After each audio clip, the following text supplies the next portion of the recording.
Amigas e amigos, eu sou Oswaldo Bertolino, este é o Outro Lado da Notícia. Hoje é dia 8 de setembro de 2022.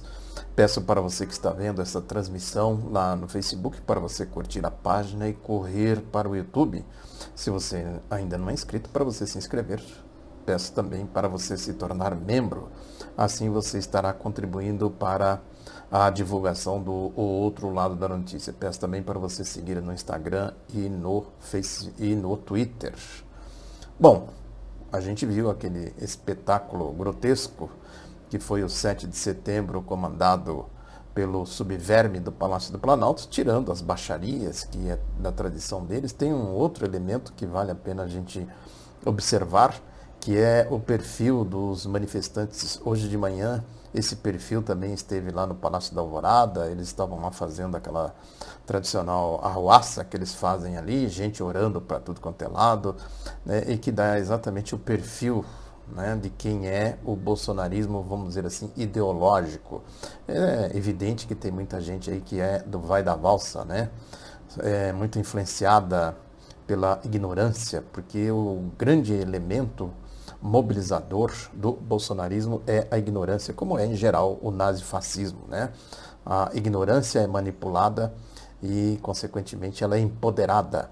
E nesse caso, desse perfil mais, vamos dizer assim, entre aspas, classe média, a base desse empoderamento é exatamente a corrupção. Eles vão criando os nichos, conforme eu tenho falado aqui.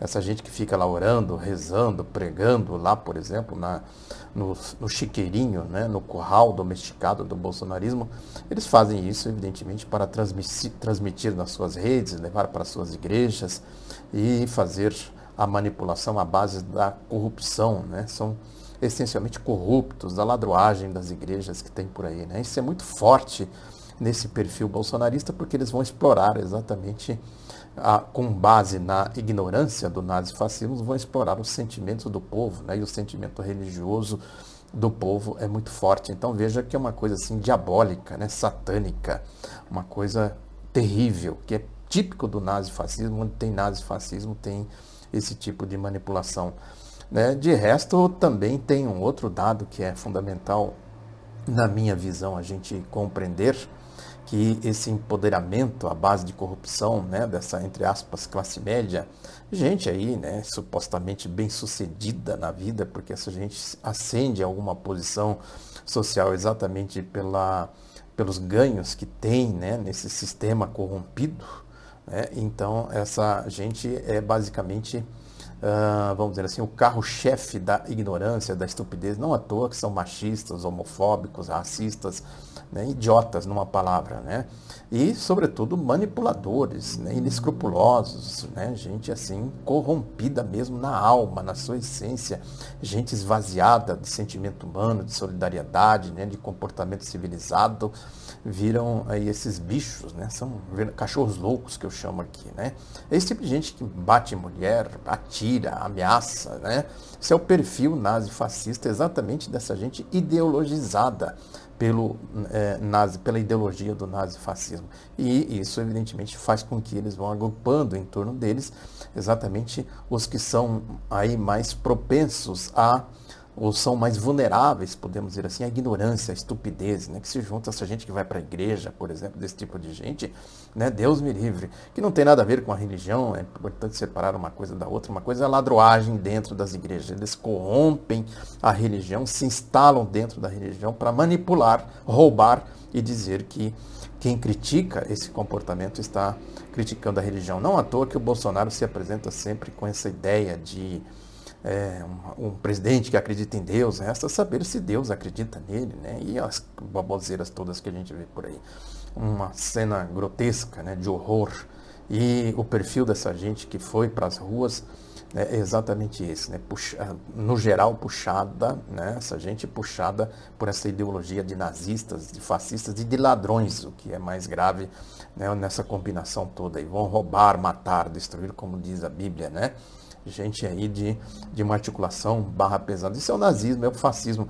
Agora é importante também a gente saber a origem de tudo isso, por que eles ascenderam a uma determinada posição econômica. Isso gira muito em torno do chamado agronegócio, o comunismo salvou eles, eles são tão ignorantes e imbecis que eles não conseguem fazer essa equação. Eles foram salvos, são salvos, aí estão nessa posição, podemos dizer assim, salvo do ponto de vista social, eu digo, porque eles poderiam estar numa situação bem pior, né? Poderiam estar junto com os 15 milhões de brasileiros que passam fome, se não fosse o comunismo. O que isso significa? A história das exportações brasileiras, né, do câmbio, o impulsionamento da produção, né, agrícola, agropecuária, enfim, aí do setor rural do Brasil, né? O Brasil se tornou, vamos dizer assim, né, uma excelência nessa parte, graças à tecnologia. Tudo isso vem do Estado, vem dos investimentos públicos, essas coisas todas, né, do desenvolvimento da tecnologia, da ciência, que a ciência é a luz contra a estupidez e a ignorância. Então, eles não fazem essa equação. E quem compra, sobretudo, né, essa produção, né, aí, do chamado agronegócio, é o comunismo. Se o comunismo não tivesse dado certo, eles iam vender para quem? Vendem exatamente para a China, não é isso? Lá onde está o comunismo. Aliás, o comunismo, se não tivesse comunismo, os idiotas que perguntam por aí, onde o comunismo deu certo, ou o socialismo, coisa do tipo. Estou falando aqui comunismo de maneira irônica, é o socialismo. O comunismo é uma conceituação mais elevada, que não está ao alcance dessa gente estúpida, ignorante, né, dessa ladroagem toda aí, né? Mas, enfim, como eles falam isso, o linguajar para a gente entender é exatamente esse, né? Se o comunismo não tivesse dado certo, o que seria do mundo, né? Nas mãos dos capitalistas, da ladroagem, dos nazifascistas, dessa gente estúpida, né? Violenta e assim por diante. Quer dizer, os direitos sociais, os direitos de igualdade social, né? De horizontalidade social, né? Os direitos das mulheres, né? O combate ao colonialismo, ao racismo, né, ao escravismo, à exploração desenfreada, ao saque às riquezas das nações, a questão da soberania e assim por diante, né? Então tem tudo isso, quer dizer, o comunismo salva esses estúpidos. Vejam como a vida é contraditória. Agora, é evidente que a direita, o espectro da direita, eu tenho comentado muito isso aqui, tem uma raiz ideológica do centro até a extrema-direita. Ela vai se concentrar na extrema-direita porque, à medida em que a crise avança, a crise do sistema avança, essa direita estúpida, essa gente ignorante, né, se apresenta como a salvação da lavoura e tal, né? Então isso vai entrar em choque com uma lógica de civilidade, que a direita tem que proclamar constantemente que ela é civilizada, que ela defende a democracia, as instituições estão funcionando, etc, etc. Sabe? Então precisa tirar poder dessas gangues para que as coisas não se percam e isso descambe por uma contradição, para um antagonismo, como aconteceu na Rússia, na Revolução da Rússia, a Revolução da China, em Cuba, né, e etc., Vietnã, né, Coreia e assim por diante, né? Então eles precisam constantemente dar esse ar de que eles são democratas, que eles estão defendendo a democracia, mas recorrem constantemente a esses bandos, como foram os latrocidas de 64, o Hitler, aquele vagabundo da Lava Jato, que aliás andou falando aí pelo que eu vi na live do Bem-vindo Sequeira, abraço, bem-vindo, se você me ver, né, que ele teria chamado Lula para um debate, que o Lula vai em Curitiba, então o Lula vai debater com vagabundo de rua, né, se o sujeito não tem citocômetro, como se diz, né, se mancou um vagabundo, vai debater com Lula. Mas enfim, para a gente ver como essa vagabundagem não tem limite, né, é uma tipo de gente degradada, depravada e assim por diante. Então, quer dizer, isso tudo vem exatamente nessa formação. Eles recorreram àquele vagabundo gerou esse outro vagabundo que está aí agora, evidentemente, que esse vagabundo, para estruturar os seus nichos de corrupção, precisa romper com os cânones da chamada racionalidade, como eles dizem aí, da administração, racionalidade entre aspas, porque isso está inserido exatamente no conceito de, entre aspas, responsabilidade fiscal. Aí as coisas, né, se chocam, porque o vagabundo precisa, né, romper essa ditadura da independência do Banco Central, da emenda do teto dos gastos, da, entre aspas, responsabilidade fiscal, porque ele precisa financiar a corrupção. Como ele vai comprar, por exemplo, o dito centrão, né? Porque é evidente que nessas relações políticas é preciso ter, né, uma certa civilidade, né? No caso dele não tem civilidade, é compra pura e simples, né? Eu te dou isso, você me dá aquilo outro em troca. É evidente que no mundo da venalidade ele vai encontrar gente que se presta a esse tipo de coisa, como essa classe média, entre aspas, que eu acabei de dizer aqui, entre aspas. essa gente das igrejas aí, essa bandidagem toda aí, né? Os cachorros loucos bolsonaristas, o perfil dos manifestantes de ontem, né? É isso, chama atenção a quantidade de gente que ele conseguiu mobilizar em torno dessa ladroagem, dessa vagabundagem toda, né? Então, a lógica, portanto, da direita é combater a extrema-direita, que vai roubar, tirar exatamente os instrumentos que eles tentam organizar como a ditadura financeira, né? A ditadura do capital. Então, é importante, eu mostrei aqui, é importante a gente saber disso, eu mostrei aqui recentemente esse livro aqui, ó, né? Vou mostrar de novo que isso aqui é um primor para a gente entender o que é que está mesmo em jogo, né? Tem aqui, ela cita aqui 2 exemplos muito ilustrativos. Primeiro, de um programa, algo assim, não dá para anotar tudo aqui por causa do tempo, mas um programa de cura do câncer nos Estados Unidos que custa uns $5.000, alguma coisa assim, baseado no valor produzido pelas empresas farmacêuticas. Aí ela entra exatamente nessa questão do valor que eu tenho comentado muito aqui. Lógico que isso tem uma raiz, né, na análise da economia política. Eu sempre falo aqui quem produz valor e quem se apropria do valor. E não é que ela tem aqui na abertura dela aqui a criação de valor, aqui produzir versus apropriar-se. Olha aí, é um conceito básico para a gente entender tudo isso. Então, quer dizer, as farmacêuticas que receberam dinheiro público, ela fala aqui quantos eles receberam do Estado para produzir medicamentos, depois eles vão vender os medicamentos para o Estado com esse valor calculado pelo Estado para remunerar a indústria farmacêutica. E a outra é do Goldman Sachs, que é um grande banco, né, de Wall Street, um dos responsáveis por aquele escândalo de 2008, que recebeu 120 bilhões de dólares, algo mais ou menos assim, e demitiu, recebeu do Estado, né? Portanto, de quem paga imposto, do povo, de uma maneira geral, quem consome, quem trabalha e assim por diante. E depois, ainda demitiu uma quantidade enorme de trabalhadores, né, de funcionários desse banco. E aí ela vai dizer que a mesma coisa fez o JP Morgan e outros grandes bancos, né, Lehman Brothers, né? Daquele escândalo, quando Wall Street quebrou, eles mesmos alimentando a roubalheira, né? E eles quebraram e foi lá o Estado socorrer. Então, é tal do livre mercado, do Estado neoliberal, é tudo isso aí, né? É exatamente a política que nós vimos aqui na época do Fernando Henrique Cardoso, né? De usar o Estado para quebrar empresas estatais, roubar, né? Financiar a roubalheira. Essa Helena Landau que está aí, por exemplo, chefiando a equipe da Simone Tebet, né? Vejam como as coisas vão se fechando. Aqui tem um outro dado, ela fala aqui uma outra informação importante que eu acho que vale a pena, é porque a teoria do valor é importante. Em primeiro lugar, o desaparecimento do conceito de valor do debate econômico esconde algo que deveria estar pública e ativamente em discussão. É isso aí. Quem produz e quem se apropria do valor produzido. Ela vai citar aqui, por exemplo, um tal de Lloyd Blankfein, que é o diretor executivo do Goldman Sachs, que ele vai dizer aqui que, ela diz assim, ó, quem pode contradizer Lloyd Blankfein quando ele declara que os funcionários do Goldman Sachs estão entre os mais produtivos do mundo? O que eles estão produzindo?